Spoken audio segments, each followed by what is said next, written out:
We're ready for example number 5 in literal equations. Another application that we'll flash back to here in a little bit. But anyway, so we have this formula for body mass index, and the instructions are to solve it for W. We'll talk about why we're solving it for W here in a little bit. But anyway, rearrange the formula to get the variable W by itself. And so here we go again. Clear fractions.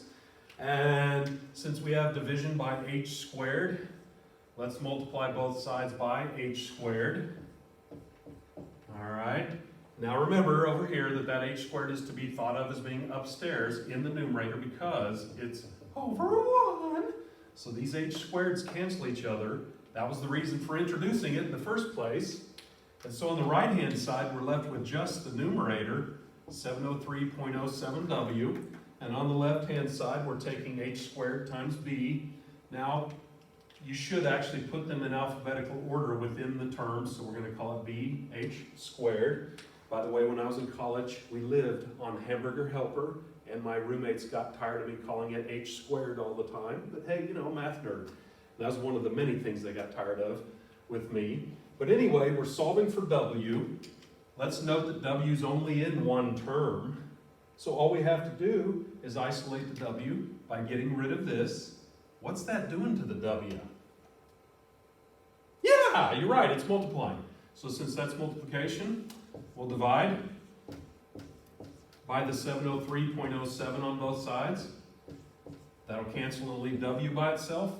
And again, let's just pretty it up a little bit. Instead of, putting formula equals w, let's go ahead and write it as w equals b h squared all over 703.07. And that's the formula rearranged for w. Now, let's flash back to this.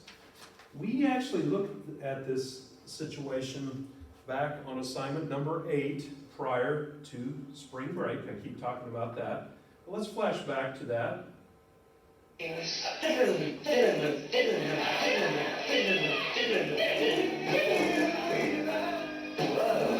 Whoa, man, I've seen this before. Yeah, you have. On assignment 8, here's the context of this. Let's flash back to those days gone by. Back then, we had that exact same formula we started with. And I remember, and this story, I have to admit the Helga story is a little bit of a stretch. This actually happened. A gentleman named David came up to me when we looked at the BMI, and he told me at that time that he was 6'2", which we put in for H. He told me that at that time, the military, I forget what branch of the service he wanted to join, but they had a BMI requirement of 23. If you recall, back in the day, we put his height in for H, we put the 23 in for BMI, and we solved it for W. Okay, that's great, it worked. But if you ran into that same situation multiple times, this new formula we just created would be better. If somebody said, I want my BMI to be a certain number, I have a certain height, what's my ideal weight? There you go, that's the formula for that scenario.